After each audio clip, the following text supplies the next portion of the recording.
Bum, bum, bum, bum, bum, bum, Who is Spider-Man? bum, bum, bum, The bum, world bum, is ready to know bum, bum, and forget again. bum, bum, bum, bum. Dun, dun, dun, dun, dun, dun, dun, dun, dun, dun, dun, dun, dun, dun, dun, dun, dun. Dun, dun, dun, dun, dun. All right, what's up? Hey, Phil. Hey, buddy. It's another one of those days, one of those nights. It's Christmas time. It's one of those I nights. thought it's like Christmas time. Yeah. I don't know. This Christmas. time. I don't know. How are you spending your Christmas time? Well, are you doing it well? I'm doing it quite well. This is That's good. yeah. I am enjoying my time. It's lovely. It's all slow paced and delightful Nice. time with the families. It's great. It's awesome. Great. How are you doing, Phil? This is the most uneventful Christmas I've ever had in my life. Do you remember back in the day we used to have these Christmases where you guys would come over before Christmas? You come over to Slovakia, bring your Yeah. microphone stands and your cables, your And my cables, and terribly- my video camera. you're terribly wrapped. You come to Slovakia. Oh, you mean that? You Yes. mean the 2010s? the Humpins and the Star Wars? Oh, that was classic. Those were good times. Yeah, you come over. We had spent some good time. Yeah, me and Jake would come over to Tim's place, and we would set up our mic stands and microphones and projector sometimes. We would record a podcast, watch a movie, whatever movie, the biggest movie that was happening in December would happen. Yep. We'd watch those, and we'd just, have a rollicking good little Christmas time and then go back. And then it would always be like, after party effects, it's like, I miss being there and stuff like that. It was 10 good years, time. the end of an era. Well, that's pretty funny because today's episode went in Yeah. summer when. Oh, by the way, two things before we start. One, Philip, you better warn these people because Oh, yes, I'm definitely warning. Here's my warning. Attention, everybody! This is a very spoilery episode. Mhm. I'm saying that because, honestly, like, when I finished watching this movie in the cinema, having the privilege of watching the film in cinemas this time, I really don't want to spoil anything, especially if you are a fan of Spider-Man, the live-action films, in any capacity. So yeah, you've been warned. you've been warned. And I know some of you like to listen and like, it's okay, I'll watch the movie afterwards. But really, maybe watch the movie first and then And I'm gonna say this to one person in particular, Jake. Honestly, just don't listen to this without watching the movie first. Really, I think you'd have a really good kick out of watching the film. yeah. So Please watch it. So what we watched a new MCU Sony Spider-Man called Spider-Man No Way Home in theaters in some places. And then we also watched Spider-Man 3, the third movie in the The Sam Sam Raimi Spider-Man trilogy. 3 from Because- 2007. Because Yes. so in the summer when this movie was announced and we had a release date in December, Yes. we were all talking. We're like, okay, when December comes, it's going to be like the Yeah. good old days. We're Yep. going to watch this Spider-Man movie because our first Absolutely. Twofold episode was Spider-Man Far From Home, which is the second MCU Spider-Man compared to the Spider-Man 2. It was our start of Twofold Yeah. podcast. We were all there, three of us, talking, heated discussions about Spider-Man Yes. and what they mean. And this would be the full circle, as we seen from the trailer. Yeah. We have some characters, Doc Ock appearing from Spider-Man 2. We're like, okay, this is the perfect movie, and we get the band together, and we have a classic Twofold episode know. coming out in December. Yeah. Unfortunately, a couple of things have happened. Jay couldn't make it, so it's just me, So and, right. me and Phil. We're here. We're two of us here. Yep. So it's Twofold in the truest sense. And secondly, COVID hit my country pretty bad. Oh. And a week Man. before the movie came out, The sadness. they closed all the cinemas. There So was a sad. week where my government was losing their mind, and they talked every day. They brought out new rules. Like, it was insane. Like, some ministers were announcing things on Facebook, what is allowed, what isn't. The official rules didn't come out. So there was a week where it was like, okay, they're allowing this. Okay, restaurants, no, restaurants are back off. Okay, shops are on, but only after it was insanity. By the end of it, cinemas didn't make it in. And so I had to do something. Just rolling the dice. So I had to do cinemas today. Cinemas not tomorrow. Cafes tomorrow. So I had to do something I haven't done in 20 years. I had to do the sacrilege. The sacrilege of the movie goer, the cardinal sin. You know, the thing you get your hands cut off and your balls smashed. I watched and your beard plucked out and your horn sawn off. I watched Spider-Man No Way Home online, some stupid website. This is the saddest thing. A crappy cam. This is so sad. I can't believe this. It's sad. So unfortunate because this is something that I am sure that you'd be happy to go to the cinema to watch. Yeah. So that's and insanity. Guess who's the only one who was able to go to the cinema? It was me. It was Philmaster. I went. You went. I went to the cinema. Lots of folks. And I have a story from the cinema again. Yes, cinema stories. Another cinema story. We should get a cinema stories theme. We should. I'll get Johnny on it. We'll get a cinema story theme, a quick one, and then I know it keeps happening. It's keeps true. happening. Well, it's a movie, podcast. Anyway, yes, Johnny, please play the theme song.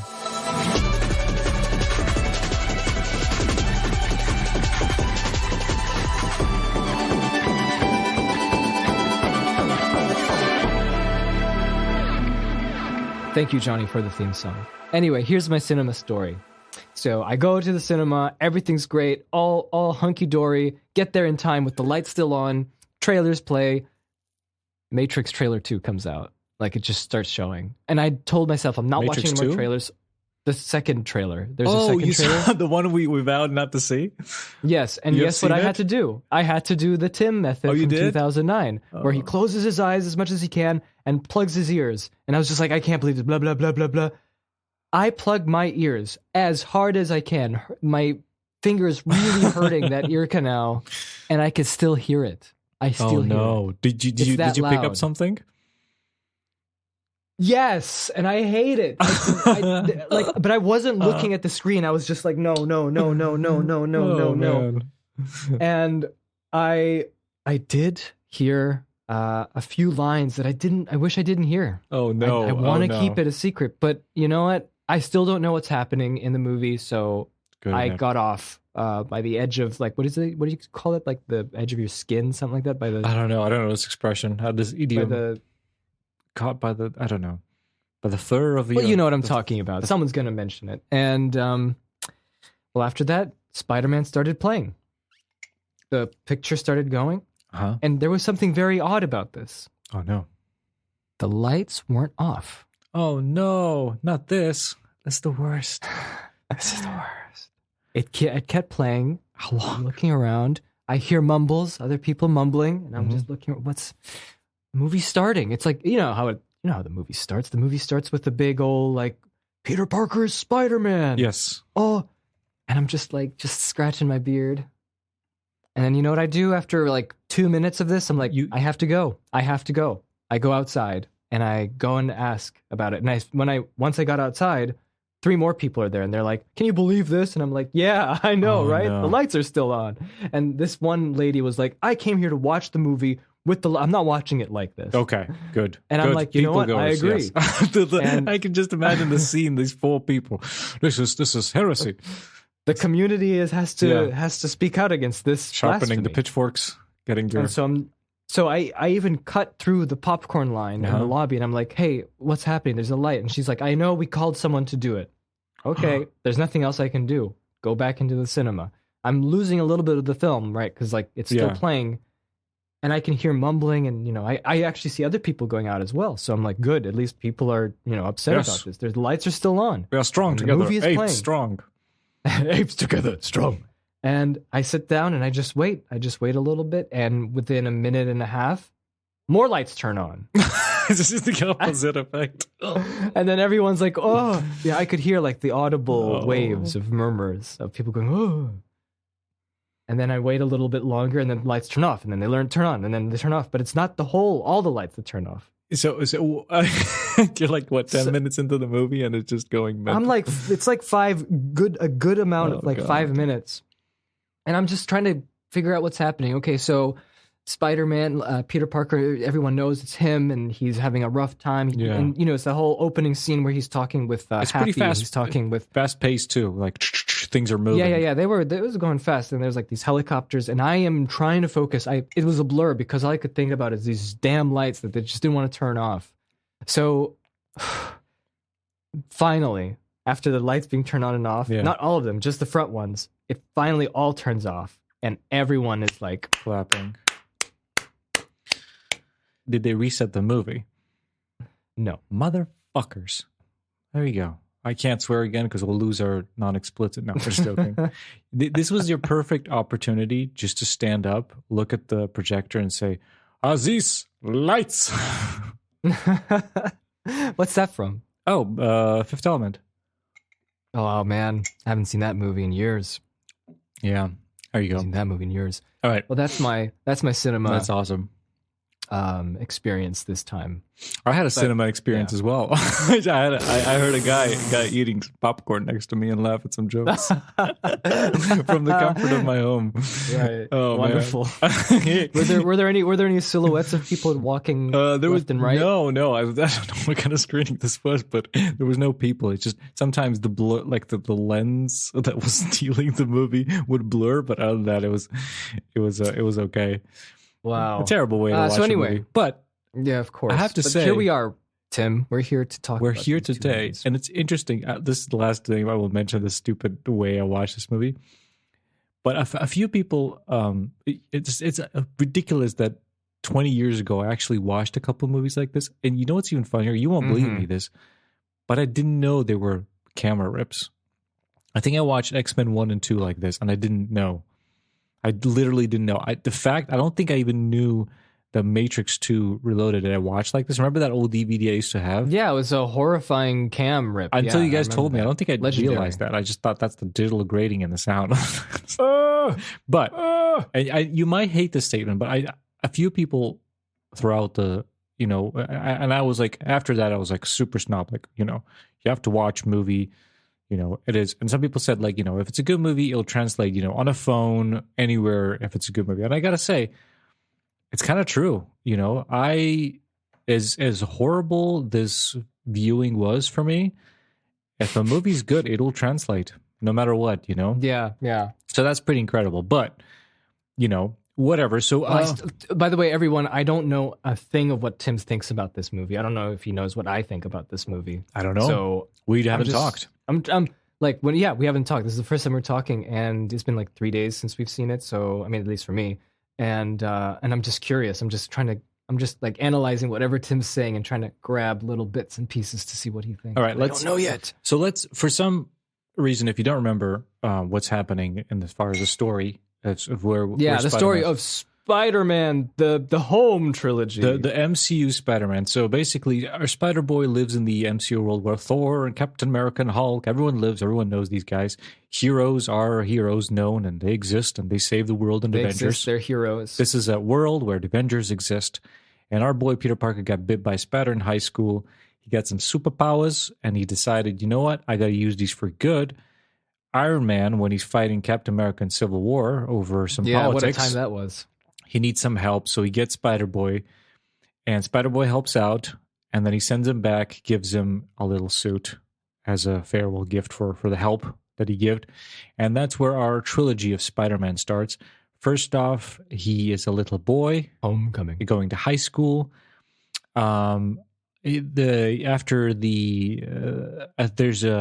There's a dude who's like stealing like Chitauri from the Avengers tech, and he's selling it. One of the cleanup crew, and he's selling it because you can get all these little bits and pieces that were left over. And he's selling it to gangs, and this is what Peter Parker gets involved, and he's trying to find this guy.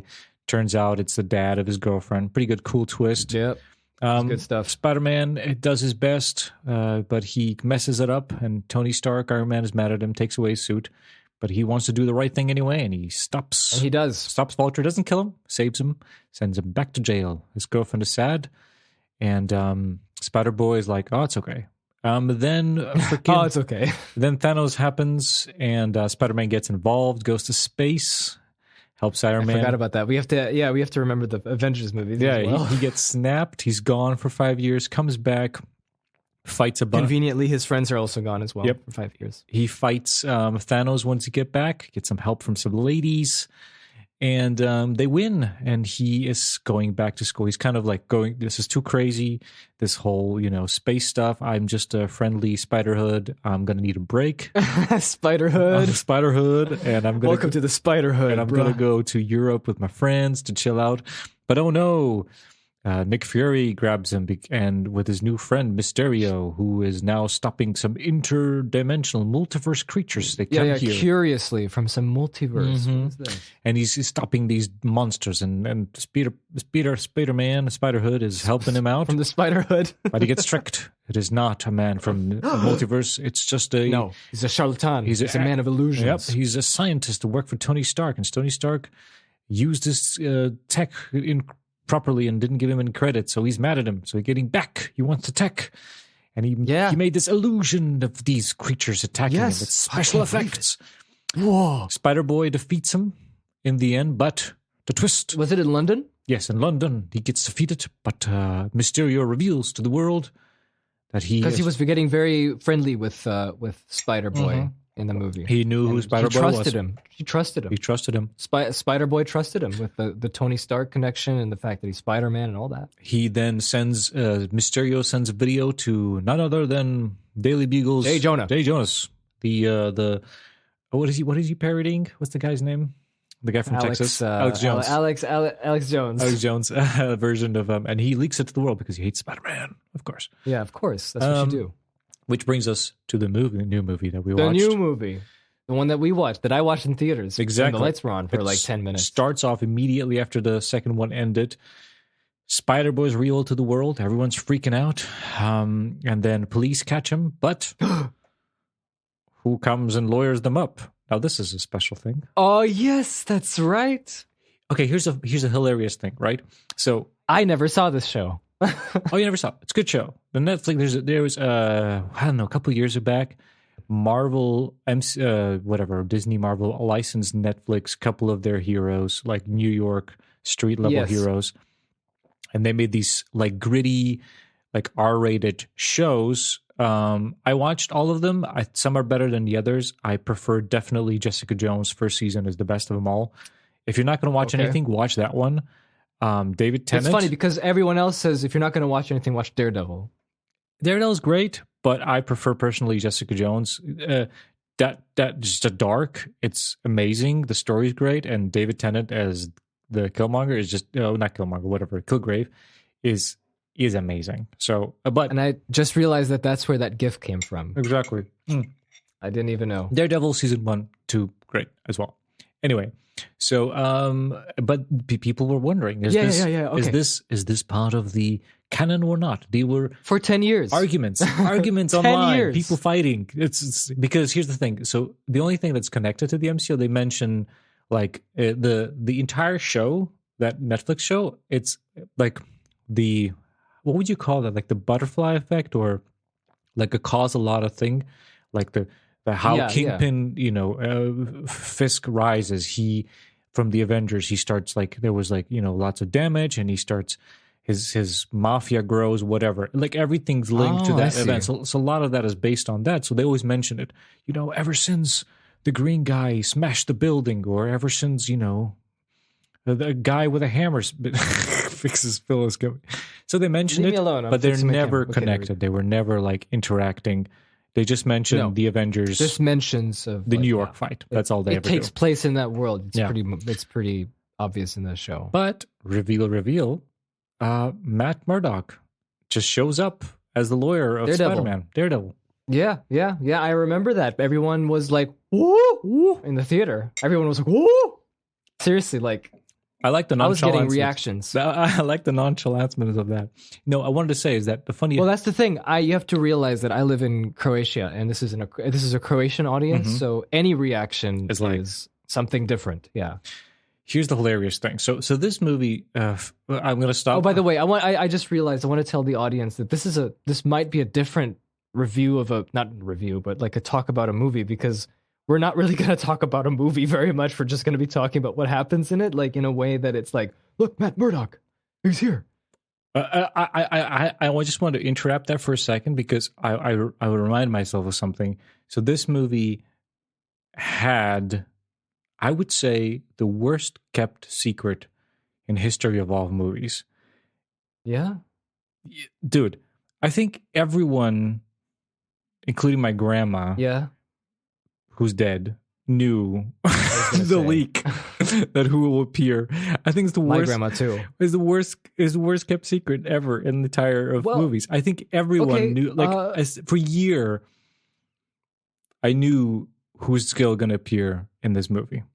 Jacob, please don't tell me you're listening to this and you didn't watch. This is your last. But I'm not going to read. No, we're not going to get This into is your that. last warning. We're not Jake. getting into that yet. But so I knew about that a year ago. I knew about that. That was expected, right? Everyone's been talking about it. It's I hilarious. didn't, because everyone was saying they will, they won't, they will, But they yes, won't. And but I the was like, fact that they will, they won't was the knowledge, right? So people were aware that this is a possibility. That's what I'm saying. right. Well, I could tell you what I expected before watching the film, because I don't go into reading about it. It just happens on the side of your screen sometimes. Yes, that's what I'm you're saying. on Just Twitter, or just something. somewhere in the background. I wasn't actively searching for it. It's just everyone knew it. So we're going to get into that in a moment. But there are things in this movie that I didn't know about that were, things hidden from the audience that, like, let's say Matt Murdock from the Netflix, Daredevil showing up. So, but again, on the day of before watching movie coming out, I go to YouTube, just normal YouTube. I'm just going to go to YouTube. I think there was a video from Kurt Skrzag or something I was going to watch. It goes to your, what the hell is that? The homepage of your YouTube? Recommended for you? Yeah. Homepage. Everything's spoiled with thumbnails. That's unfortunate. There's this thumbnail of Matt Murdock and Spider-Man just sitting there. Then the post-credit scene was there as well. I'm making a weird face right now. And I can't remember what was the third thing, but a disappointed face. I just turned on my YouTube. Just go to youtube.com and immediately 3 major spoilers from the movie. There was nothing was How did I avoid this? Spared from me. How did I avoid this? I don't know. Why was that on my YouTube? Why? I don't know, Tim. I don't know. This is ridiculous. It's just so, like, you think you can avoid spoiler, but now everyone's just putting those stupid thumbnails on there, and you can't. But I digress. Can't enjoy anything. Let's quickly finish up with the synopsis. Okay. So we just stopped right there. We handbraked ourselves into Matt Murdock. It has great repercussions.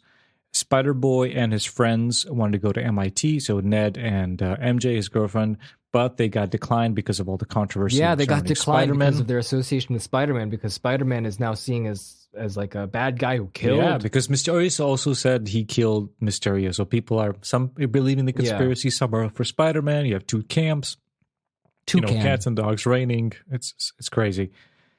And then so Spider-Boy, he's sad about this. He ruined his friend's future. He looks goes to his good old friend. He looks at a little Halloween decoration of a witch.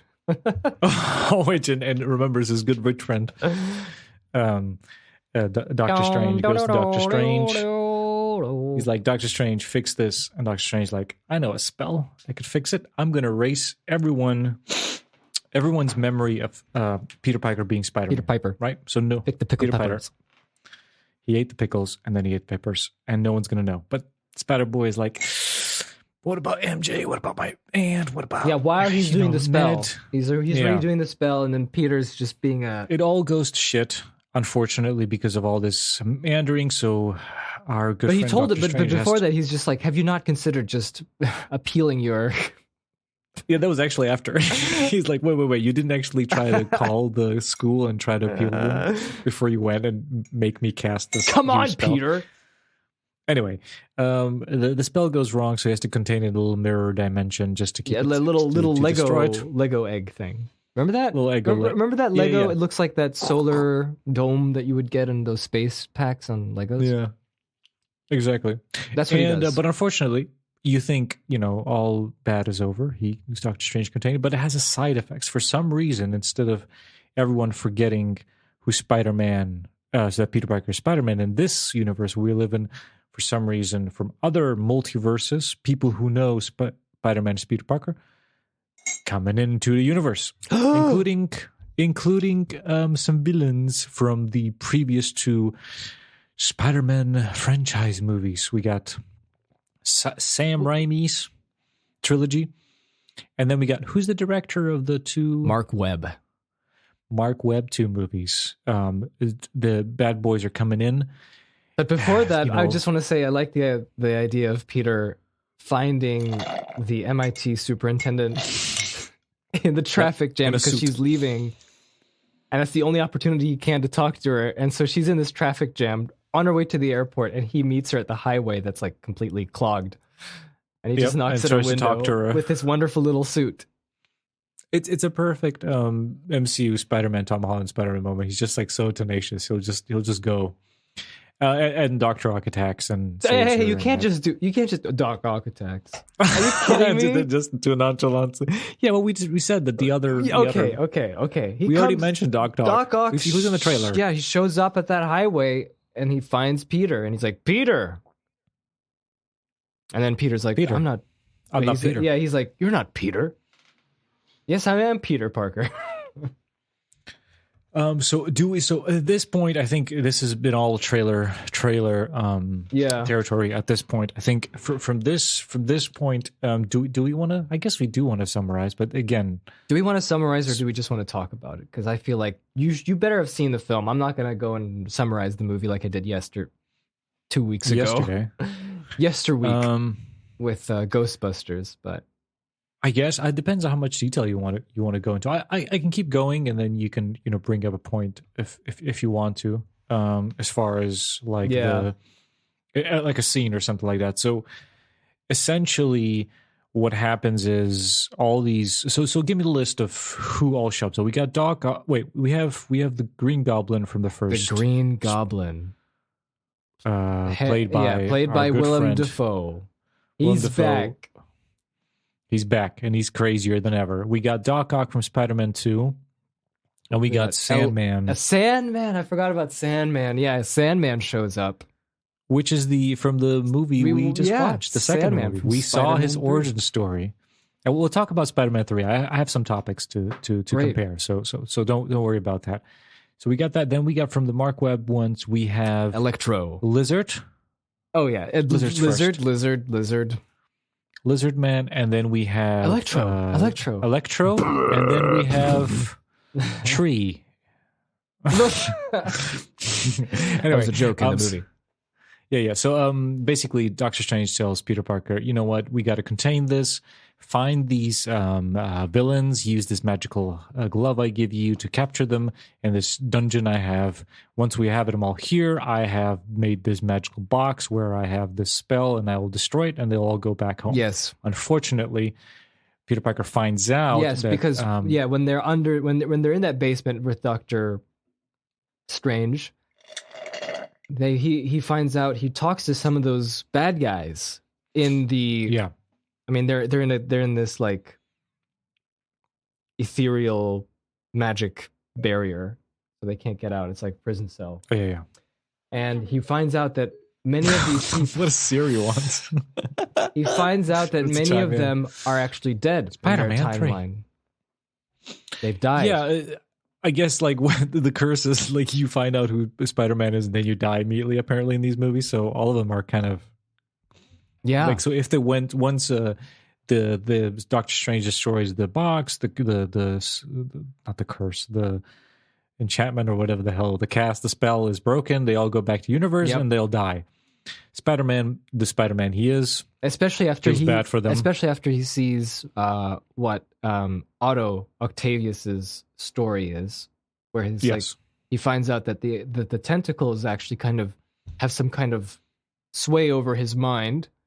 And then he also sees poor Norman Osborn. And the way that Norman shows up is he goes to this psychiatric help home, right? To Aunt May. I don't remember. I just remember him chatting to Aunt May. Yeah, and explaining Aunt May Aunt May is working at a homeless shelter or a place for people with disabilities. I'm not sure. Oh, okay. All right. Okay.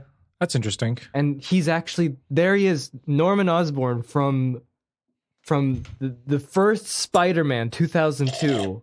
I know this character. I love this character. I see him in the flesh talking to Aunt May from the MCU, and this is where my mind starts just kind of. Honestly, I'll tell you later when we keep going. But I'm just like I can't believe what I'm seeing. Some of this. Because I've never... I can't believe they're getting away with this. What is happening? This is breaking all the rules that we were familiar with, how movies work. For 20 years, and I'm just watching this, and I'm just like, I'm trying to, and I just, I'll tell you why. I'll tell you why later. But okay, so we move on. So but basically, Norman is a sad man who is just very lost. Yes, so exactly. it seems. Anyway, Spider-Man feels bad. He snags the magical cube from Doctor Strange and tells him, I need to fix these. Yeah. The magic dimension fight in the magic world. Very different from the trailer. It's looks completely different. They did really the backgrounds. Anyway, so they had a little magic fight, and then Peter Parker used math to trap Doctor Strange in the mirror dimension, and grabs the cube, and it grabs his little sling ring thing where you can do the circle hands and he can teleport. So he's stuck in his mirror dimension, Doctor Strange, and Peter Parker goes out to save all these villains before he sends them back, and he's going to figure out how to do this. Redo their ways. Get them to be better people. Access to some tech because he's hiding in Happy's apartment condo where he has some Stark gear. So they're all working there until he gets all of them in there. All of them: Sandman, Doc Ock, Goblin, Electro. Boys are Lizard's not. Lizard's in the truck. Yeah. Lizard's in the truck. They're all hanging out. They're all hanging out. They're doing science. Yep. Doc Ock gets fixed. Now it's time for the other guys. Doc Ock is all good. He's like, "Oh, Peter, you helped me. I'm not bad anymore." Peter fixes the little chip that was destroyed during the time where he tried to contain the solar power. Yeah. And he goes all mental. Yeah. Anyway, he's like, okay, it's all good. And then unfortunately Osborn turns into the Green Goblin. Well, I mean, maybe he was the Green Goblin all the time. Or not. Oh, really? Okay. I thought it was like it just sways. Anyway, so maybe he was cheating. He was like, I am a poor old Osborn from the and then he's like, I'm evil. And then like I don't remember what happens. It's a little bit dark in my rip. Oh man, what happens was something unbelievable. In fact, I think this is one of my favorite things about this movie is that the Green Goblin, Norman Osborn, just becomes Norman Osborn again. The Green Goblin that I remember from Spider-Man 1. And he does the same horrible things that he did there, which is just go crazy, blow everything up, actually fight Spider-Man one-on-one again. Not the old Spider-Man, this Spider-Man. This MCU Spider-Man, yeah. And kill his aunt. Yep. And dies, unfortunately. And he laughs, and he throws bombs, and he flies away. Like a madman. And and then Spider-Man is sad. Spider-Man is angry, but his aunt says, you got to save these dudes. And he's like, no, it's not my responsibility. Then she says the magical line, the Uncle Ben line, and who convinces him to go and help everyone? Oh no! He's sad. He does. I don't know where he is. He's gone. He runs away. He's done. He's sad. Quit. He runs. He's sad. But his friends MJ decide, and Ned. They're like, we gotta go and help our Spider Boy. So first we gotta find him. So we figure out that Ned has some magical tingle powers, so he can use the sling ring using his crude amateur powers. Yeah, okay. And he thinks he finds Spider-Man, our Spider-Man, Peter Parker, but no, it's another Spider-Man who's been roaming around this world. It's what's his face? Andrew Garfield. Andrew Garfield. I'll tell you right now. What? In my cinema, everyone was like, "Woo!" Yes. That's I nice. was Nice people. I don't even like Amazing Spider-Man, but the fact that Andrew Garfield Spider-Man showed up, I was just, this is great. I can't believe we see him again. He's here. He's in this movie. I don't know. It was just unbelievable. I was happy. I was happy. You were happy. And they have a little friendly chat and they're like, okay, let's get the real Spider-Man. They get another Spider-Man. They get your Spider-Man. Own homeboy. They get your man. They get Tobey Maguire. They get Spider-Man from the old films and dressed like a youth pastor. Here's the funny thing, because I love that guy. I love that character. I was more skeptical there because what's his name? Andrew Garfield. He looks the same. Oh, it's true. It's been like what? 10 years? 10 years. Something like that? Less since than those 10. Spider-Man, yeah. 6 years since the last one. Then, like Tobey Maguire Spider-Man comes in and I was like, just don't mess this up. Don't mess this up. I don't want this to be an embarrassment. And I looked at him and I'm like, he's old. He's older. Yes. And then I just thought, oh, wait, I think they're playing this off of as, this is great. This is good. I thought they were going to do a de-aging and it's going to look a little bit. Oh, like he's going to be like right immediately after Spider-Man 3, but he's like, it looks like he's now, like whatever. Yeah, whatever that time is. That's he continued for 10, 20 years of being Spider-Man. And I was very happy to see both of them there. And I thought, how long is this going to, and like, again, I became a little skeptical. And I was just like, how long is this going to last? They're going to show it. They're going to talk to each other, say a few lines. With great power comes great responsibility.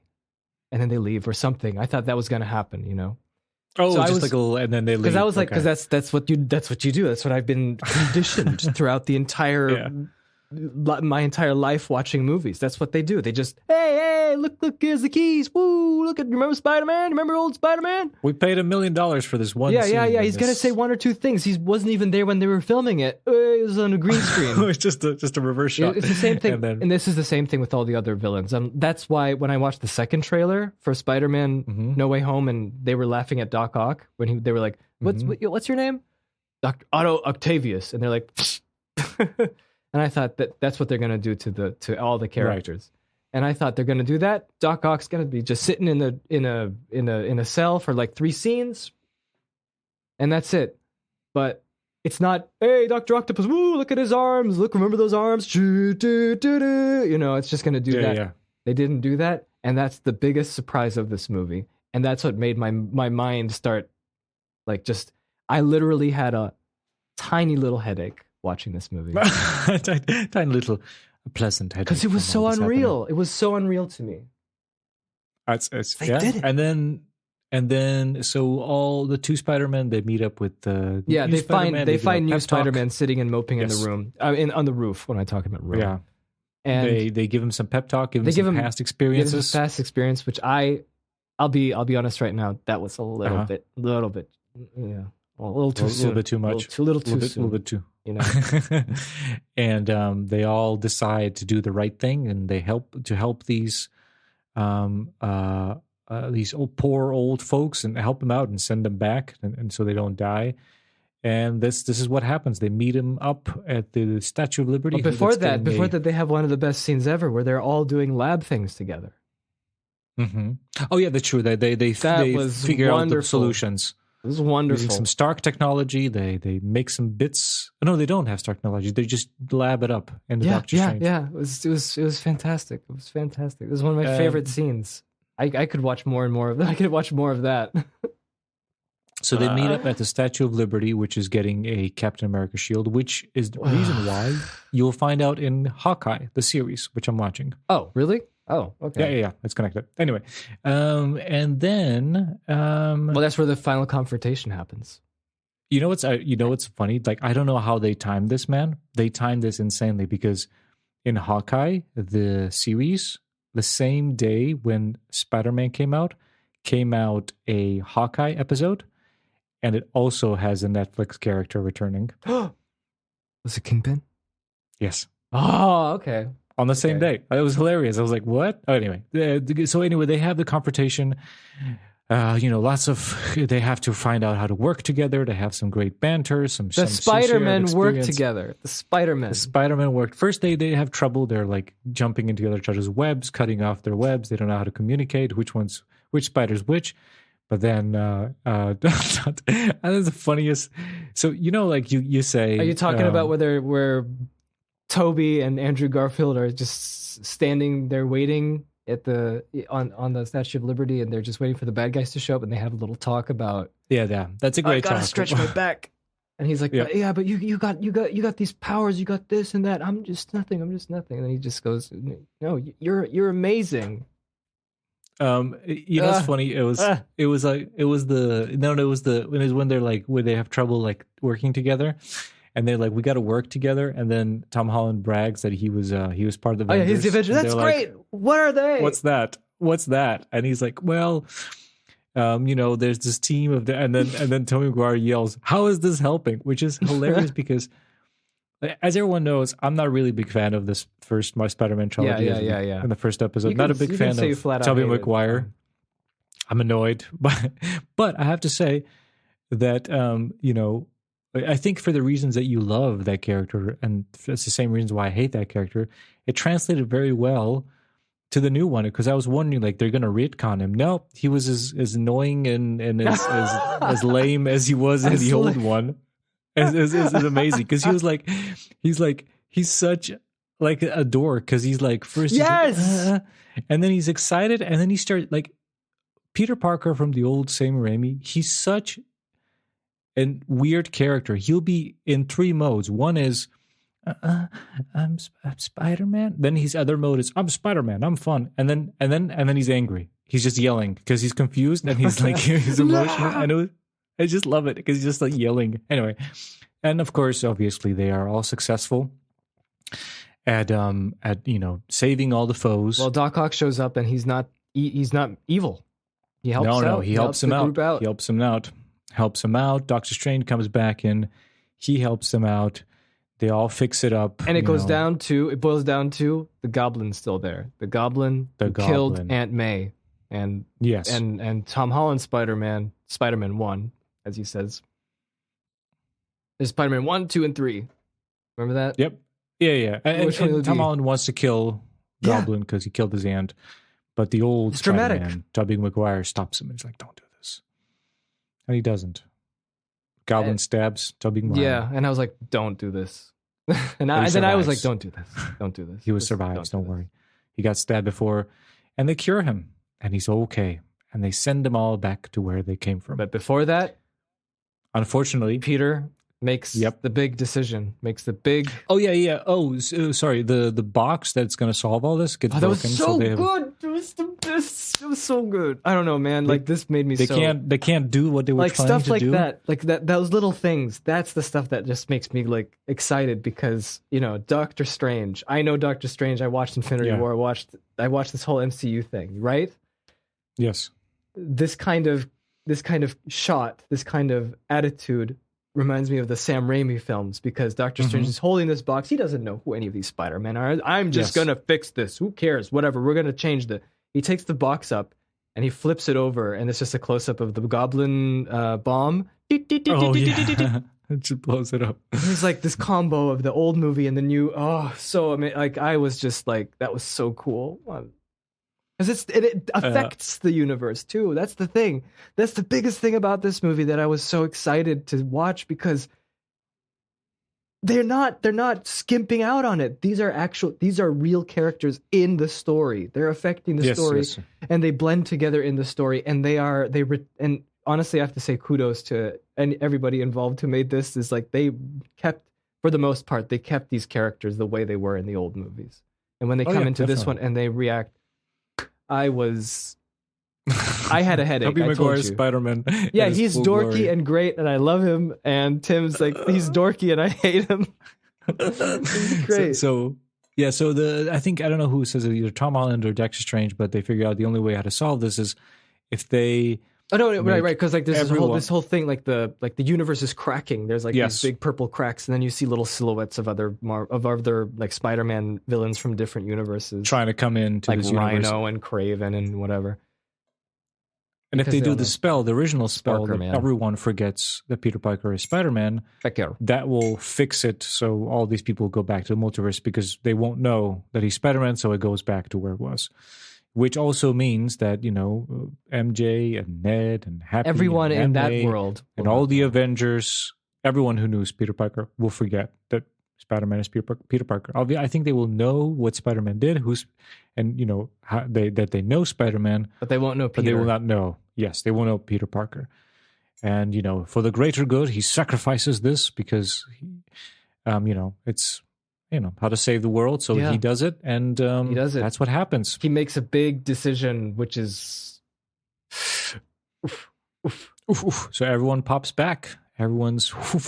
And then we have the epilogue, which is of, he maybe trying to go and talk to MJ and get her to remember. And she doesn't Spider-Man. know who he is. Doesn't know. Neither does Ned. Ned doesn't know who he is. Aunt May is dead. Aunt May is dead. Happy's somewhere chilling next to her grave. But he's talking to MJ and he sees a little Band-Aid on her forehead, reminding him of, what happens if somebody knows Spider-Man? Bad things happen. So for her good, he doesn't, recall her memory. He just walks away and he's reset to the comic booky Spider-Man, which with no Stark gear, with no one knows who he is. He's just in his apartment and he's going to become this friendly neighborhood Spider-Man. And he makes his own suit, and it was an interesting suit at the end. He makes his own suit. That's where we end. This is where the trilogy ends. With sadness. We end with sadness. Sad, pathetic Spider-Man. That's the Spider-Man. We have some post-credit scenes. It was a trip. It was a trip. This movie what do was we a have? Trip. Huh? Before we finish, what was one was... The first one was there's a guy in a bar, and then we see that it's Tom Hardy Venom. Tom Hardy, the Venom Eddie connection. Brock, Okay, yeah. I didn't see those movies, so I had no idea what's going on. I watched the first one. It was really stupid. I guess he gets transported as well because the creature knows that Peter Parker is Spider-Man, I guess. I don't know. No, because there is no Peter Parker in the Venom universe. I don't know what maybe he's doing. It is. Maybe anyway, he just talks about what happened. Like, you guys had like a whole thing for 5 years. People were missing, and then they come back, and he's like, what? And he's like investigating. I'm a journalist, and all right.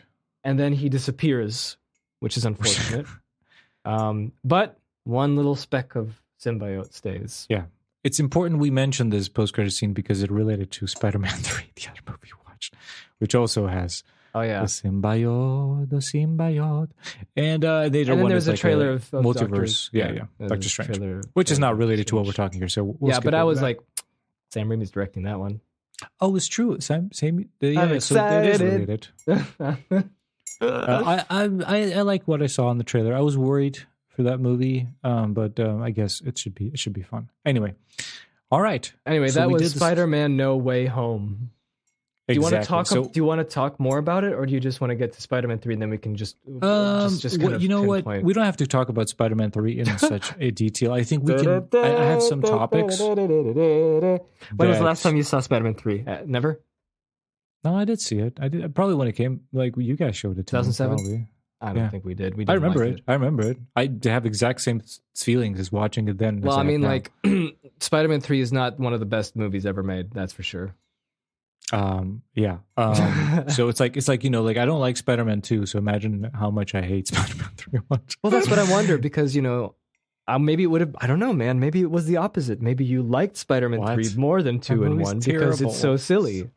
No, it's not about the silliness. It's just anyway, so I was worried about, we talked about this on the last episode. I was worried about the Spider-Man movie because what I wanted, so after we finished with Spider-Man 2, which is the reveal that everyone knows now he's Spider-Man. What I was hoping is a more grounded level of a story where it's like him dealing with the school, which we have maybe 1 or 2 scenes right now. Yeah. It goes right into Doctor Strange and all this stuff. Get to Doctor Strange as fast as we can. The fact that everyone knows that he's Spider-Man kind of doesn't really play into his effect. Like the movie's not about that, right? That's the drive of the story, but it's not what the story is about. Like, you're not going through him going through high school and have to talk to people, and that kind of, which is what I thought based on the previous 2 movies, what it's going to be about. Yeah. So when I saw the trailers, I was disappointed because the trailers, and I realized this, they made the trailers look really big, like a big movie. They made it seem like the end of the world kind of stuff, like the shots they use, and you have like Doctor Strange and Peter Parker going through this canyon. It's kind of globe throttling and like all these bad guys, and then the universe is falling apart. And it's just it's like, wait, this is like way too big for like after Endgame and everything. You can't go this big. It's like this is insanity. Like New York ripping apart like already. Like we again. This, so that was like really big worry. But watching this movie, it's a very small movie actually. It all happens in New York. Mm-hmm. It's kind of very until the last couple of shots where like those bad guys are coming in through the multiverse. It's very grounded, like not grounded. I mean, it's like very small. It's not big. The story is also very concise. There's not a lot Eternals. It's not. Yeah, it's not going left and right. It's not veering. You pretty much follow Spider-Man and his story throughout the thing. You don't go to side to watch some other character, something like that. So that was really good. And as someone who, who's not a really big fan of the old Spider-Man movies, I really enjoy this movie. Even like I said, watching through the terrible version, you can really see it's a great movie. And, I enjoy the cameos. I enjoy them coming in. I think they were very accurate to their old performances. And I think it made like a very interesting movie with all of them, how they interacted, how they worked. I think there's two things. One, obviously, the leaks. I think it would have been better if. Okay, tell me about the leaks. This is interesting because I've not heard of anything. I've only I'm saying like you knew on the side, as we said, on the sidelines, on the Twitters, conversation is Toby and Andrew in this movie. Just that conversation. If that didn't exist, I think it would be even a little bit special. More like if no one knew, right? If they tricked everyone's thinking it's just about the villains and nobody had a single clue, which is impossible, obviously, because they shot a lot of scenes. I think a little bit. And the other thing, if Into the Spider-Verse didn't come out, like if that didn't exist, because they did the lots of Spider-Man from different multiverses working together before this, if that didn't exist, I think the bar would even go, I think it would be basically insanity. If this was the first movie that did that, I think people would have lost their mind. Like going to the cinema expecting to see Doc Ock and Green Goblin, like the biggest Spider-Man fans, and they went to see this, and they saw, and then this happens in the movie, they would just lose their, just shit themselves basically in the cinema as they were watching. So I'm just saying from that perspective. Other than that, I didn't know much. I expected just key jangles, and that's it, because I looked at the trailer and I said, okay, so Doc Ock's going to be there, but what's the story about?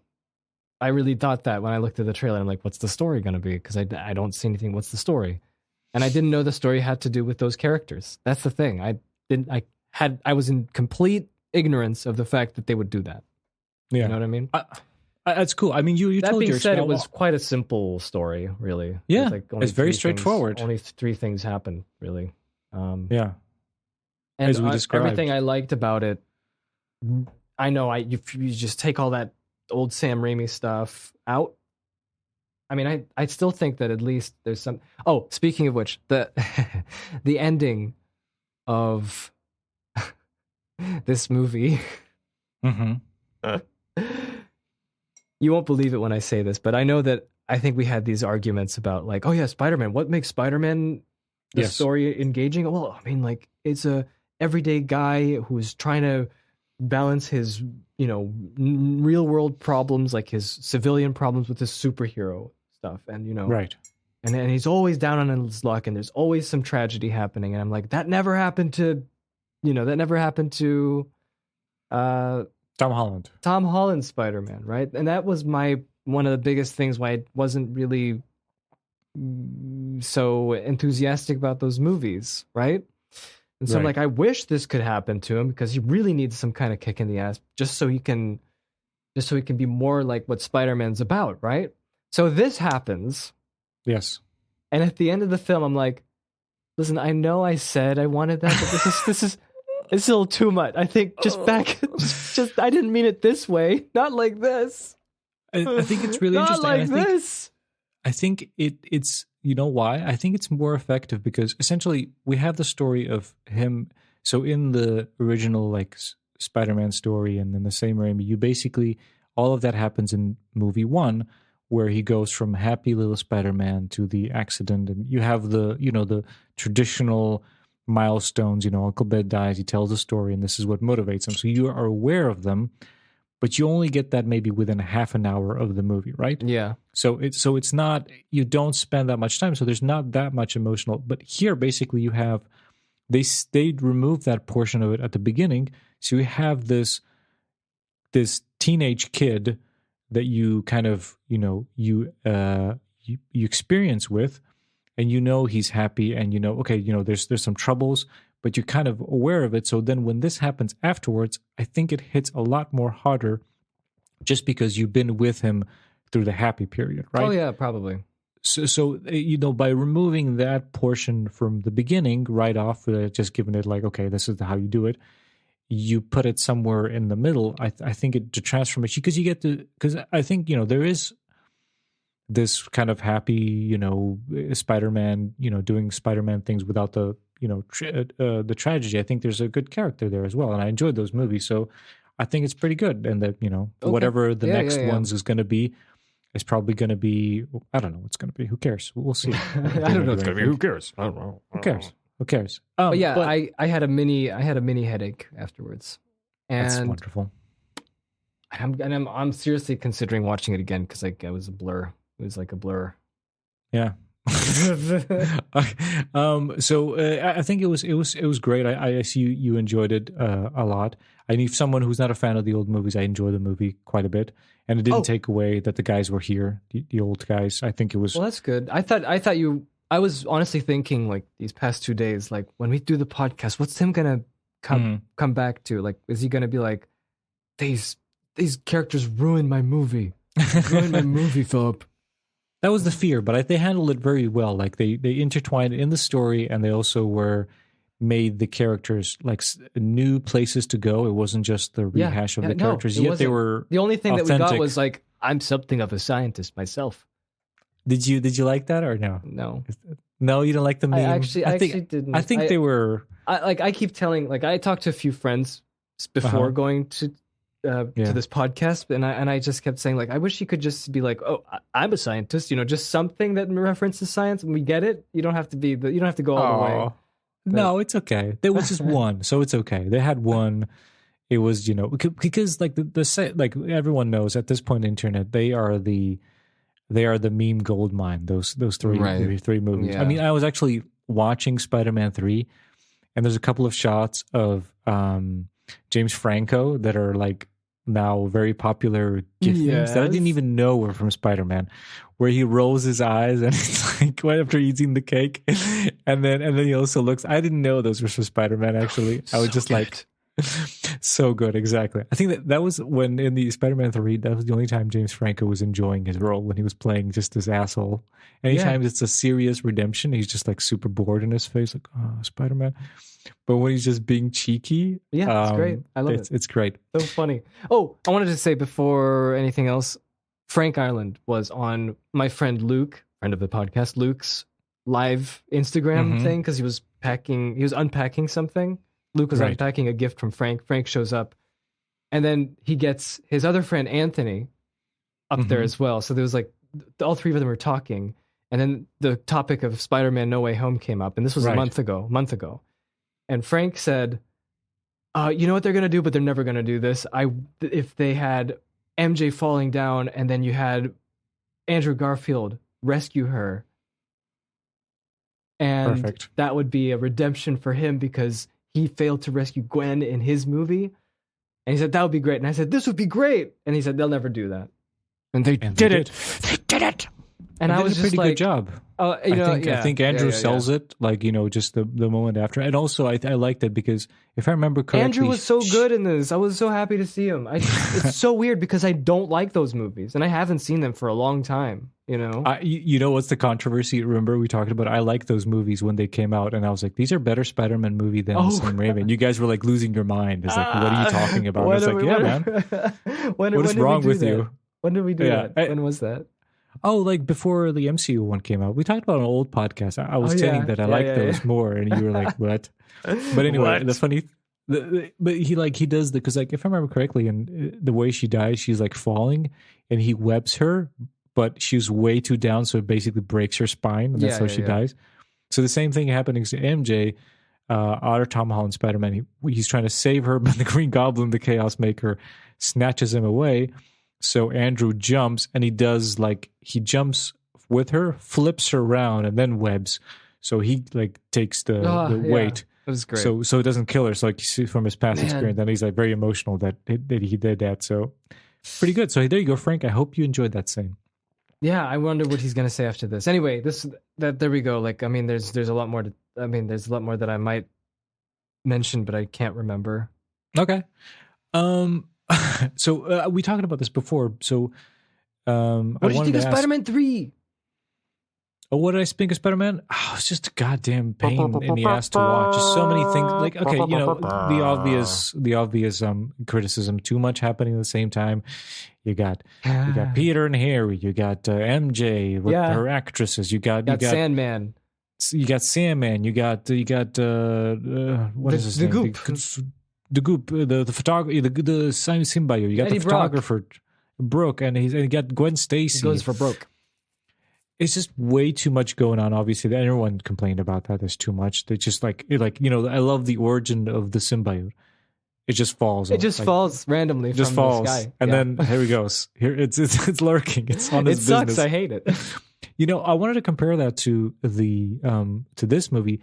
And you know, like, okay, you have more villains in this movie than you have in Spider-Man 3. Yes, but you have the benefit of not having to do introductions or establishing of any of them, which in Spider-Man 3 you have to. You know, you have to, who's Sandman? My daughter. Who's Symbiote? Who's Gwen Stacy? Who's the photographer? You have to give motivations from. So that's why that movie's like going at breakneck speed. Here you have 6 villains, but they all have been from old movies, so you don't have to do any of that. You can just use them as they are. So that's, if you want a movie with lots of villains, you got to do your work beforehand. You can't just cram it all in the movie and expect the audience to, like, you know, pay attention and care for any of these. Yeah. Here's my two why this, like, if what I'm were going your to take favorite? I wanted to say what was your favorite scene in Spider-Man 3? Okay, so Spider-Man, and you can't 3, say the credits. That's cheap. I don't know. Favorite scene? Here's the thing. So like I said, that's the main criticism, right? Everyone knows that. Okay. That's why it makes it a bad movie. Here's my criticism of this movie. So if we take that the ideas of this movie are good, which are not. So if the idea of the symbiote making, you know, Tobey Maguire put his bangs down like an emo kid and dance around to jazz, eating cookies. If all of those were good ideas, they fail on the casting level because no matter what you do, Tobey Maguire will never be hot. Nor, or what's the actor's name? Topper, whatever. Topher Grace. Topher Grace will never be menacing. This is my exact feelings when I watched the first time. It's like this is stupid. Tobey Maguire is not hot, no matter what you do.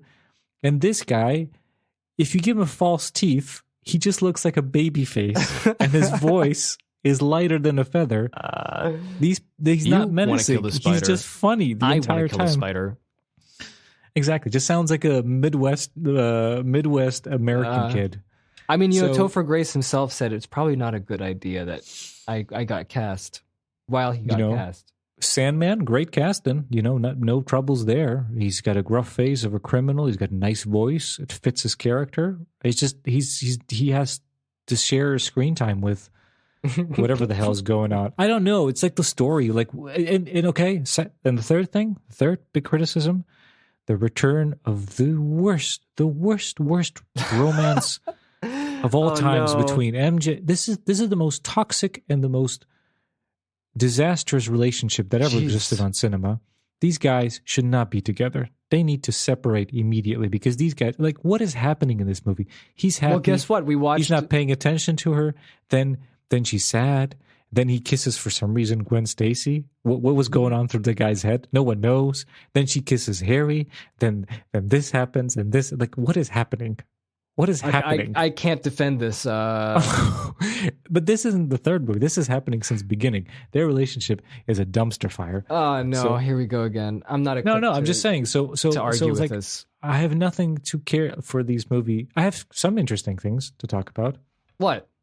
Oh, it relates to this Spider-Man. How far? Because when did this come out? When did Spider-Man 3 come out? 2007. 2007. So around 2005, 2004. Digital stunt doubles started to become a thing. Oh yeah, you noticed those, huh? Oh yeah, the one with the pipes is my favorite one. Hey, that's my favorite scene when a digital Tobey Maguire with a face of rubber is like stabbing pipes around the symbiote. That's my favorite scene. Remember the jellies digital doubles from Blade 2? Yeah. Those are so bad. Even in the commentary, Guillermo del Toro was in the commentary saying, this scene, this shot, I hate it. I hate this one. So yeah, the rubbers. But it's interesting to see how far has gone to, let's say, Spider-Man 1 kind of added, like they started with that. They pioneered it a little bit. So they had it in Spider-Man 1 as well, right? Yeah, the digital, yeah. Okay. The little digital double man. Because this was terrible. Like, I just want to say how far it come. Like in No Way Home, I don't know which one of them is real, when they're real, what's happening. Yeah. You have no idea. Are their suits real? You just that gone. You do not look like you don't watch and wonder anything about is this visual effects, and it just all flows into the movie. You're done. Not a single thing to worry about. Is this a shot? You could just watch the movie. Would you agree? You know me and CGI. I'm always thinking. You're always thinking what CGI and what's not. Could be better. Could be more real. I mean, you still got green screen kind of stuff. It's like a little bit, usually it's composition. Like CG at this day, it's pretty good. Animation. It's always the animation. Oh, that's true. Animation does break. It does break your good models. But that's fully reliant on the skill of the animator. That's it. Yeah. But I mean, it's cool. I think it's a good story. This is a different kind of Spider-Man. 3? Yeah, and just the whole journey. I've been defending it. Which one? It's a different, just the new one. The 3 Spider-Man. You said Spider-Man 3. You should have said No Way Home. Sorry, Spider-Man No Way Home. It's a Spider-Man living in the Avengers universe, and that's his journey. I think this is good, and this is a good third movie for that. I have no complaints. No, not even that he got really brutalized at the end. I have one complaint. I would have been like, at least have him know someone, one person, They're gonna, don't worry. If they're gonna make another movie, that's kind of first thing's gonna happen. He's gonna talk to someone. I don't know, Doctor Strange or something. I don't know, Matt Murdock. All right. No, but him and Matt Murdock. One thing would be great. One thing I personally would have liked if it was better when Aunt May dies and she tells him the famous line, right? Great response. With great power, there must also be great responsibility. You see, I noticed that they changed it because that's the original one. That's from the original one. With great power, there must also be great responsibility. Okay. Instead of with great power comes great responsibility. I don't think that's necessary. It only. No, it was. I was a little. It was a bit cheesy, a bit too much on the nose. Because here's the thing. So in Civil War, when Tony Stark is conscripting Spider-Man to fight for his political wars, his political campaign, he asks him, why you do this? Why put on the mask? Why help people? And basically, Tom Holland says this in his own kid ways, like like I think if I have these powers and if I didn't use them, what something bad happened? If I could use them, I could save someone. Basically, same gist of it. So he's already figured it out. That's still the motivation is there. So it's kind of pointless to add that there. He already knew that. Maybe he forgot, and this is reminding it of him. But it was just like, okay, they had to put that in. You get the point. You don't have to say the same lines. If you just looked at him. And I don't know. I'm not a movie maker, whatever. I'm not going to change it or say how it should have been done. The only thing, as I felt I was watching it, it was a little bit on the nose for me. It was like, okay. I didn't like it particularly. Yeah, dial it down, guys. You can't get away with everything. Yeah. What else? It's so funny how we don't have much to say about Spider-Man 3. I watched it yesterday. I had an okay time. It wears down on you a lot. That's one. It's a terrible way to end that trilogy, to be honest. I don't know. Well, like, it's, I don't. Yeah, I mean, they wanted like, to make a 4. why They wanted to make symbiote? a 4. There's no point. They beat him with I'll tell you pipes in why. the end. I'll tell you why. Let me tell you, Tim. Sit down. Let me tell Why you is the that story. stupid thing in the movie? Let me tell you the story. Because it sells toys. It sells toys. Probably that's probably going to be the reason. Let me tell you the sells story, goddamn Tim. toys. Let me tell you the story of the wonderful producer from Israel we all know as Avi Arad. He's the creator of Avid, the editor. Avi Arad, he is well, he used to be president of Toy Biz. I knew it. It's toys again. And then he became the Damn. president of Marvel before it became what it is.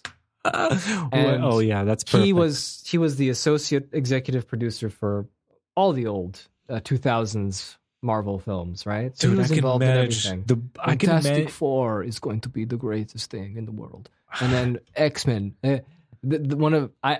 Tim, there's this clip that I saved from the DVD of Fantastic Four before they even filmed X-Men 3, and it's just Avi Arad overproduced trailer preview of X-Men 3. No filmed footage because they didn't film anything. It's just him goes like, "We are continuing from the second film," and then it's like cuts and flashes of him going. Oh, It's can you gonna send be that to dark. me after we're done? I want It's to see something that. you haven't seen before.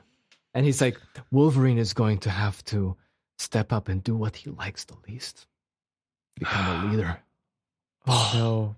And he says everyone's like bursting best because thing- they love Wolverine. And there's storyboards of like, you're gonna see this big bridge, the Golden Gate Bridge, being Yeah, flying across the screen. This is such. And he this says- is like a weird world. No one And he does this says- anymore. And he says, this is my favorite quote of his in that little clip. You're gonna see how people get transportation without even having to get to an airport. Mind blown. And then the last one. And this movie is gonna make you think. And X-Men better make you think. X-Men 3. Yeah. So good. So Avi good. Arad, he produced all the old Spider-Man films, all the new Spider-Man films, and he was I don't know if he's involved or not, but I think has some kind of credit in these Spider-Man films. Okay. Because he's just attached to Spider-Man. He's That's just how it is contractually. He's a symbiote to the Yes. Spider-Man. He just And man, Suck it. this man was audacious since the second film came out from Spider-Man. He's like, before the second film, listen, Sam, come here. We really need to get Venom into the film. Venom has to be in there. Why? Because he's the one that sells the most. Everyone loves Venom. Everyone loves Venom. And he was insisting since Spider-Man 2, Venom. Third movie. Sam Raimi didn't want that. He just wanted Sandman and all the old Spider-Man villains from the 60s that he grew up with. Vulture, Sandman, all those oldies. yeah. Avi Arad comes in. Venom. Just put Venom in there. We need to put Venom. And he was brought because Avi Arad just wouldn't shut up about Venom. So there goes Now- Venom. Not just that. When that film's done, Uh-huh. we need to make the Venom movie. Oh, really? And he's the main guy for the Venom movie. So he's And you been know what? pushing for this. He's for this maniac. Venom movie. Yeah. Maniac. Just all about Venom. All the time. Venom. And then, but you know what? I mean, how much did Venom make? Like $1 billion. Yeah. No, this is the craziest thing. Is that he's right. He Yeah. is right. There's something. And here's my okay. So we're gonna talk deep about Spider-Man right now, but I just wanted to say like I just love this scene in a boardroom, and he's like, Sandman. How are we gonna sell Sandman? Just give a kid like a bag of sand? You can't sell that. You gotta have Venom. Look at him. He's like, the evil kids. Okay, so here's the thing. Okay, Take so it from someone. I love Venom, by the way, but there we go. Spider-Man, and fight me on this, whoever wants to. Spider-Man is the most famous superhero. Screw He Batman sells the most. and screw Superman. Spider-Man is and I have actual real life experience of why. I don't know why this works, but it works. So my daughter, she's 2.5 years old.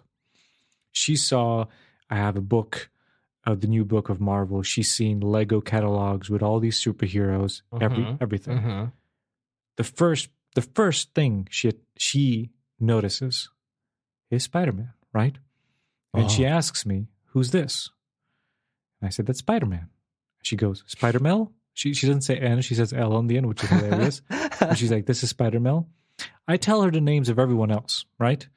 DC or Marvel. Yeah. No clue. I said Spider-Man once. She immediately remembers his name. Wow. And this girl will spot Spider-Man everywhere.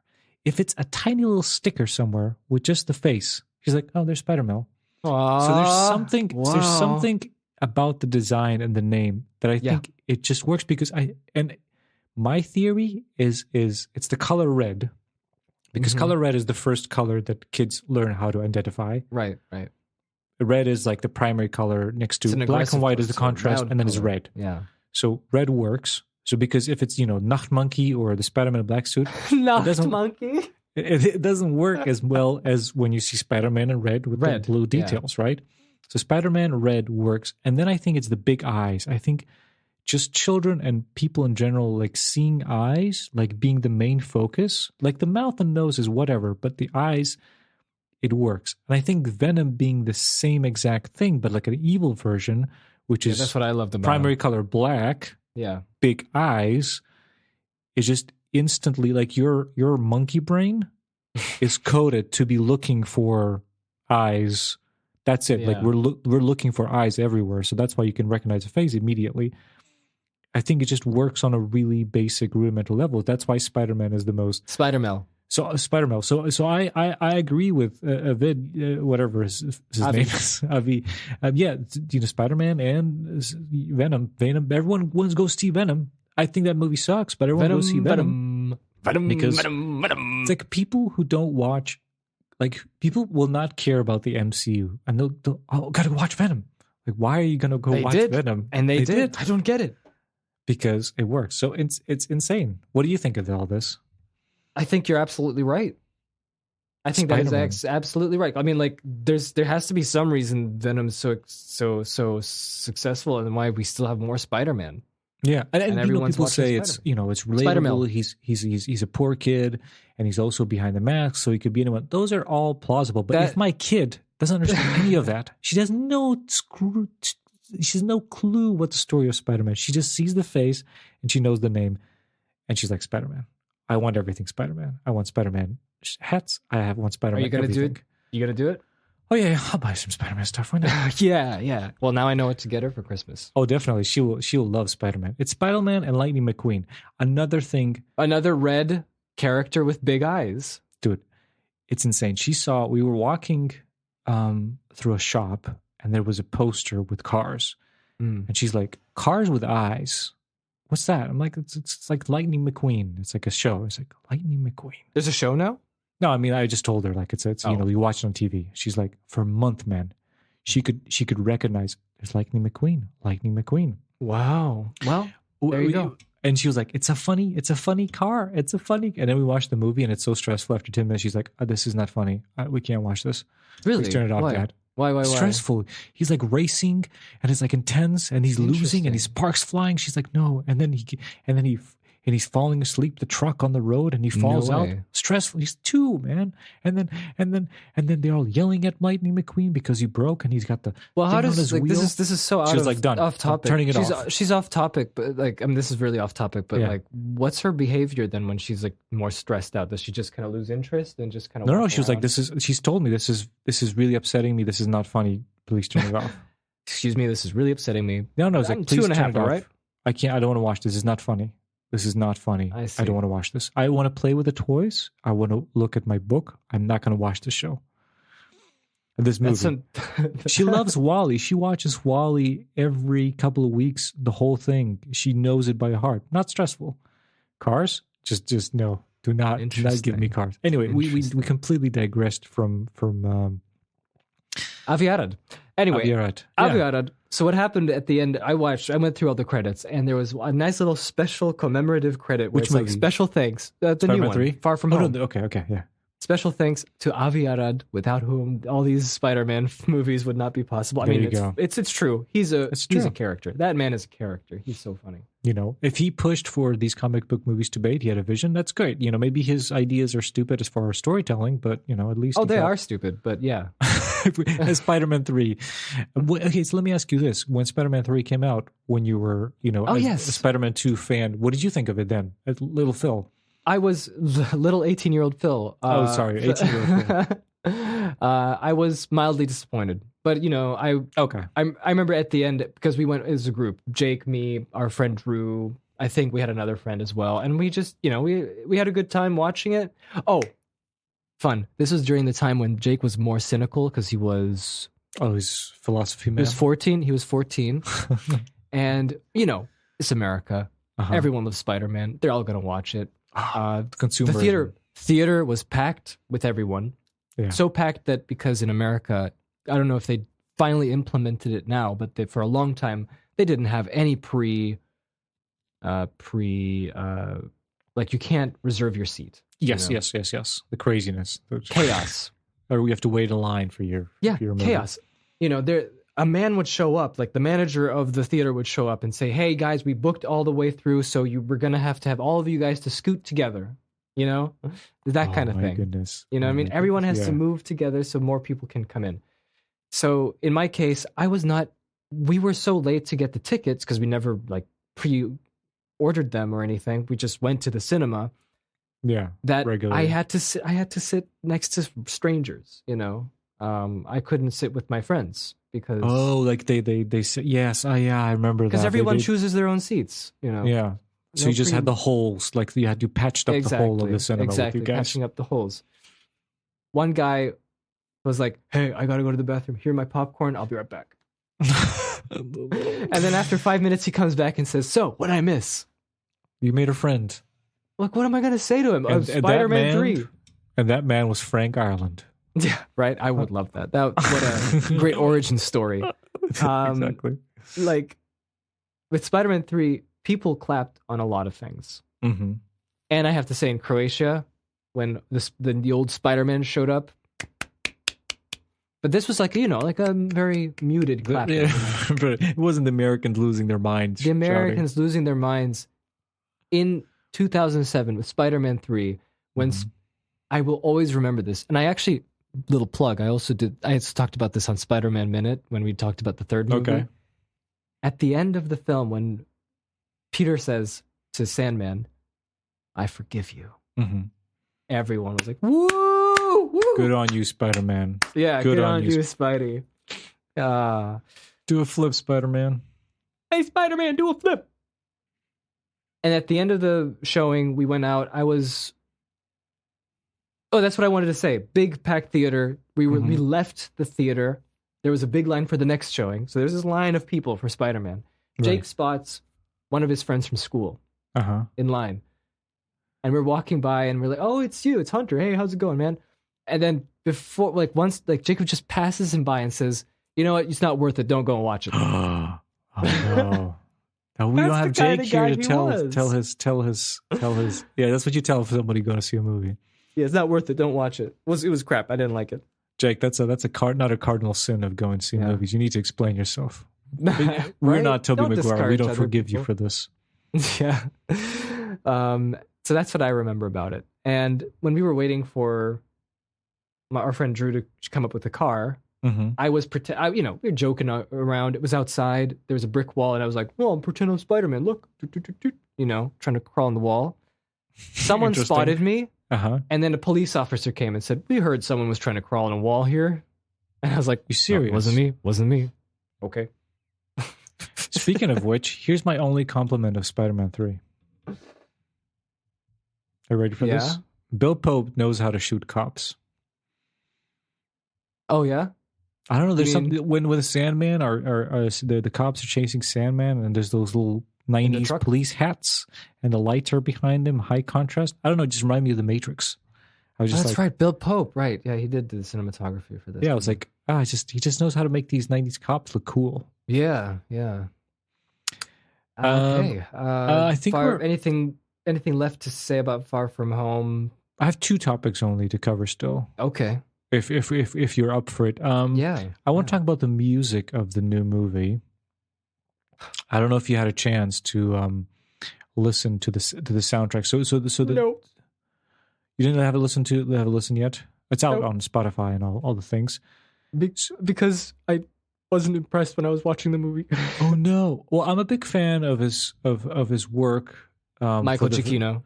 Yeah, for the new Spider-Man movie, I love the theme. I love how he's used it. You know, like in the first movie, it's just this little kid going to school, and then in this movie, you know, with the choir and all the bombastic, like he's able to use that theme in like a very dramatic, heroic way. So I think that was pretty cool. He's a cool dude. I realized he did the music for Doctor Strange, so he fully utilized the sound and his theme from that. So that's great. What I wanted to ask you is, because I don't remember the music from the old movies, did he use? Because like some of that stuff sounded very Danny Elfman. He did. Like there was like like I don't know this, but I know this is very Danny Elfman. That's just interesting. By the sounds. That's interesting. Just like. I heard statements from the old Spider-Man movies. I heard when Doc Ock shows up, bum bum bum bum bum bum bum bum bum bum bum. Okay, and so you weren't really into the score? Well, because I only heard it once and I didn't hear it again. Okay, you know, it's just like, oh, that's a reference, and it's like, no, come on, add some more, put some more, you know, develop it like they had, you know, like unfortunately it wasn't like the characters in the movie. I thought they would put them the themes. I remember when they had a little bit of that for the Andrew Garfield one. Mm-hmm. Do you remember the theme for that one? That one's from the James Horner score. No, not a single memory. That sounds like Indiana Jones, what you're saying. Exactly. You know what I said? That sounds like a nature documentary. Come with us to the wildlife. I'll have to play that. I have no recollection. All right, we can put a pin in it. And then you listen to the soundtrack, and we can return to this conversation. Oh yeah, that's the special. I gotta set up my keyboard because I've been practicing for a year. Oh, I figured out a way how do we do this so we can hear each other's keyboards and everything. So I think we're gonna. That'd be fun. That's gonna be great. That's gonna be recorded. Yeah, that's the special. It's been in works for long. We're gonna talk about the MCU music. Okay, so I have one last thing I want to talk to you. So. And it's about the MCU. So youth group. So Spider-Man. It's youth groups. So anyone who doesn't care about the MCU, who has and just hears for a Spider-Man movie, you all can leave now. You all can leave your seats. It's fine. This is me asking Phil, me as a fan of MCU and Phil as a casual watcher of the MCU. I'm going to ask his opinion about what am I really? Because I know enough. Like I watched all of it, and you watched all of them, yeah. I'm quite educated about what's happening. But are you emotionally invested or excited for? I mean, like I said, like when Infinity War Endgame was happening, I was invested. I mean, at the end of did I tell you, like me and Jake both, we felt so melancholic after Endgame.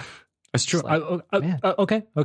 But maybe not after the Endgame. It's kind of like in the clouds. You're not like actively following. After Endgame, I just felt like, I mean, that's it. We went through our story arc, Have you been watching any of the Disney Plus MCU shows? Only WandaVision and Loki. So you've seen WandaVision and Loki. Okay, that's important because so what I want to talk about. So the first three phases of MCU were about the Infinity Stones and them getting together, yeah. Yes. So what it's turning out to be a theme of this, whatever the second big phase of MCU is multiverse stuff. So far, for the last year, basically, of all the shows and movies came out. Mm-hmm. We had WandaVision, which has hints of multiverse.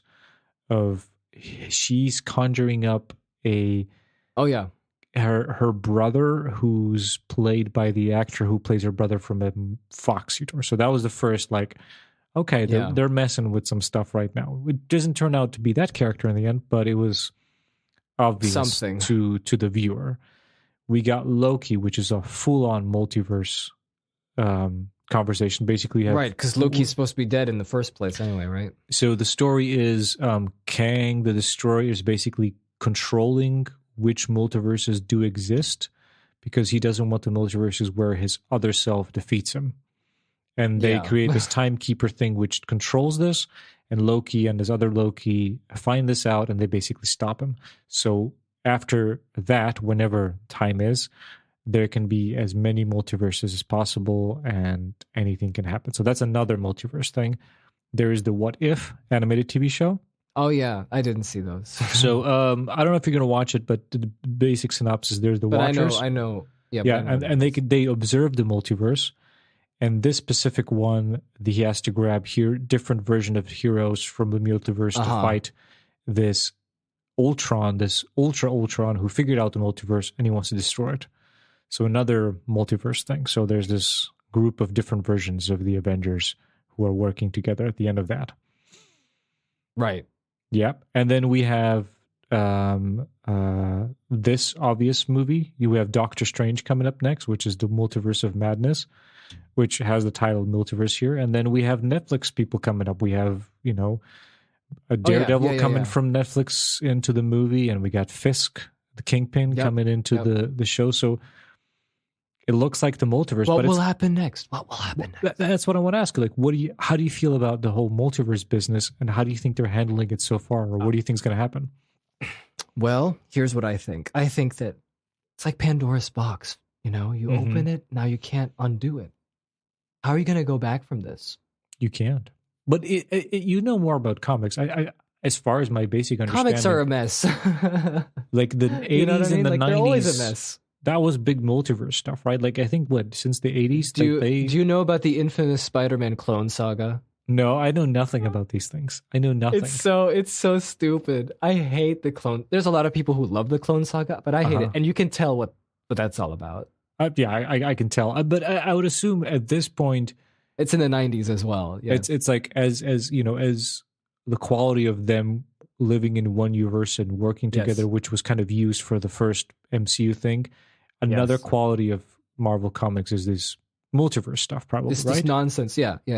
So it's only natural. Like it's not coming out of some left field that they're doing this. It's true to the comic stuff, right? Yeah, the only thing that I'm wondering is because like the way that I always saw this going was with the first Marvel films, Iron Man to Endgame. I always looked at it as an escalating story that gets bigger and bigger, and then it finishes. Right. Amazing work. 10 years of it, right? Right. But then when it's over, right? And if you want to maintain longevity of the series, like what do you do after that? And I'm always of the mind that imagine thinking of Avengers now, like a new Avengers movie, and it's going to be with Shang-Chi, and it's going to be with who else? Who's surviving? We got Doctor Strange. Spider-Man might Wanda, come back. Doctor Strange. Spider-Man. Who's Falcon. Alive? Hulk is alive. Thor is alive. She-Hulk. You know what I mean? I'm just saying. Yeah. And then you can bring some of the X-Men in there. Fisk. But I'm just like, it's not going to be as special as when 2012 Avengers showed up, because that was a new thing in general for films, getting them together, So something has to be done that's different, and I think that's what they're doing, which is somewhat interesting, because, hey, I went to watch Spider-Man. Yes. I was interested, but I'm hoping that they don't blow it up. I hope they just keep making them kind of like it's not getting bigger, it's getting wider. I think that's what they're doing. Yeah, right? yeah. It's not and I think bigger. it's not like we talked last time. It's not going to be this one, which is ironically, it's a metaphor. It's not going to be this one streamline where everyone is on the same page and everyone gets together and watches this one timeline. Yeah. It's going to be a multiple timeline things. When some fans who are big fans of MCU, they're going to watch all the shows, they're going to watch all the movies, and they're going to know everything. While some casual ones are going to pick one movie or the other and be like, oh, let's see what my Avenger friends are doing. Oh, Captain America's returned. I'm going to watch this movie. So it's going to be really different. More like the Yeah. It really feels like more like the comics, because I can't believe we're in an age where we watch a Spider-Man movie and Doctor Strange is a character in it, and we don't. It's fine. He's just there. It's in a he's in a Spider-Man movie, but he's Doctor Strange. Yeah, I don't think it's ever going to be, as crazy as everyone going to see Endgame. It's going to be, these isolated, movements of like, okay, these guys are a big fan of Doctor Strange, and we're going to follow this line, and some characters are going to pop in. It's going to be just like the comics. So I think they're going to make the amount of money they made before, but spread out through, different aspects of it. So yeah, to be optimistic about it, yeah, that's what it looks like. Or it's just going to go all to shit. Who knows? I don't know. One thing about the multiverse stuff, I'm really wondering so far, like all the things I mentioned, it's not connected at all. It's just like, here multiverse, here multiverse. So I really wonder if they have an underlying causality or some kind of narrative that is like, oh, it all started because of Loki. Oh no, it all started because of Doctor Strange. All started because of Wanda. Is there going to be some kind of that, or they're just going to be like, it's fine, like what's going to be the combination? At this point, I don't know. We don't have enough information. If you have the information, please call us at 555-321. Yeah, or what was it? Don't we have? Do we have a Twofold email? No, just hit up. Just do it on Instagram. Hit us up on Instagram. We did some more lives. It was great. I had to leave. Oh, we're gonna do that again. I'm excited. Let's do it. Yeah, let's do maybe this time. Before let's do Matrix. Let's do YouTube maybe. You want to try YouTube? I want to try YouTube because I think more people might be able to join, because I don't know if everyone has Instagram and everyone has YouTube. Okay, that's fine. You get to host, excellent. And if I have to leave to take care of my children, it does end show. You can just keep talking. Yeah, this time I have good back. internet, so it's not bad. It's a good thing you mentioned Matrix. So if you're thinking if we're going to talk about the Matrix on Twofold podcast, we're not, because that's right. We hate we have another podcast called The Matrix Minute where we talk about the Matrix movie 1 minute at a time. It's crazy. Go listen to the whole thing in preparation. It's a classic. You have about a couple of days to do it. It's great. It's got funny moments with your favorite hosts, Phil, Tim, and Jake. We got guests. Yep. My brother is a guest. Yep. Your wife is a guest. My wife is a guest. We got guests. It's great. And so obviously that's a Matrix themed podcast. So we're going to get Jake, Phil, and I. Yeah. We're going to be on there. Phil's the host of that. So excited for that. Yeah. Me and Jake just show up and just kind of like just talk crap. It's great. It's my favorite podcast because I have to do least work. I just sit down and talk. I didn't know that. No, I'm just joking. It's a good thing that the Matrix 4 is coming out. No, I'm just joking. I had a dream about watching the Matrix 4. It's on your mind. That's how scary it was for me. That's how worried I am. I'm kind of worried now. I'm so worried. I hyped myself up a little too much. Oh no. Okay, so for me, I don't care. Number one. Good for you. And second, I had this. Well, it was an after feeling of me seeing that the video game trailer for that Unreal Engine demo. Oh yeah. Something about the mood of that kicked this deep fear of like, this is gonna suck. It just my brain just went, okay, this is gonna suck. This movie is gonna suck. And then I was okay with it. And I was like, I'm just gonna go for a joyride, but I'm pretty sure this is gonna suck. So that's my brain right now. I'm not worried. I'm not upset. If the sequels didn't tarnish the reputation of the first movie, nothing will. So if it's going to be horrible, it doesn't matter. Matrix 1 still exists, and we got a podcast about it. Yeah. Everyone's going to forget. No one cares about The Hobbit anymore. That's right. The Hobbit is lost in the media consumption. And it's gone. I'm really looking forward to I want to see the continuation of where they would take the story. Like what happens after Revolutions? The Matrix didn't reload. All that stuff. Why is it different? How many machines are there? Are they more like humans? How many? Give me the numbers. No. How many machines are living in the Matrix? I'm sorry. I meant how many machines are living in the Matrix? Oh, okay. Are they more human now? Do we not know the difference? Is there a utopia happening? Is there something? What is going to be the threat? What is going to be the underlying problem? Why is Neo back? Why is he not in the Matrix? Who is this Morpheus? He's not Morpheus. What is happening? I'm so this is what excites me, because there's some little inkling of faith that I have with the Wachowskis, or at least Lana in this case. Mm-hmm. I believe that she will bring something that's different and interesting into this story. For your sake. At the same time, At the same time, there's Jupiter Ascending. I haven't seen it, but like, that's all. That could also be it. Like you said, Tim. You said, living in a heightened reality of the film industry. Yeah, you kind of lose touch. You never know. Maybe the Matrix was just the right time for the right people to happen, and that will never happen again for this franchise. But you know what, Philip? For your sake, I hope I'm wrong, and I hope your feelings don't get hurt, and you get to enjoy it. For your sake, I watched all 3 Matrix films last week. I'm not going to do that, and I'm going to use that because I need a recap because I don't remember a goddamn thing that happens in the sequel. So I will need your help. So I'm glad you watched that. So tune in. It's going to happen this week. Jeez, we'll put the link in the description. I can't believe how nervous I am. Luckily, unlike Spider-Man, AT&T screw over HBO and Warner Brothers, and they have to release the movie. Well, I mean, that's a silver lining, eh? Yep, for me, I get to watch it. I don't have to watch a shitty rip. I can just because you're stuck on in HBO like a good man and full, beautiful HD quality. So I'm excited about that. And all right. And you, Phil, enjoy your movie cinema experience from Matrix, and I'll have another cinema story maybe. Hopefully, and we'll see you guys. Follow us on Netflix. Follow us on Instagram, where we do stuff and do live Spider things. fans, give us love. Excelsior. Hope you enjoyed the movie, and we'll see you on the Matrix Minute, where we talk about Matrix. What's it called? Matrix. What is it? Resurrections. Matrix Resurrections.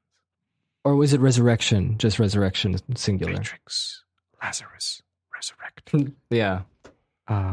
See you, Spidey fans. What did you think of Spider-Man: Homecoming? One of my favorite scenes was when, they're like talking about the cartridges. Oh yeah, Tobey Maguire is like squirting out of his hand. Yeah, it's great. I was like, yeah, it's good stuff. We love you. Thank you for listening to the podcast. You guys are awesome. Fantastic. This is the saddest Christmas season for me. Sad. It was a sad setup, but I think it turned out all well in the end. Yeah, it was all good. We're very quiet now. I think we're gonna leave. I think this is good. It's getting intimate now. ASMR. Goodbye. This is my spider webs. Spider webs are coming out of my spider webs.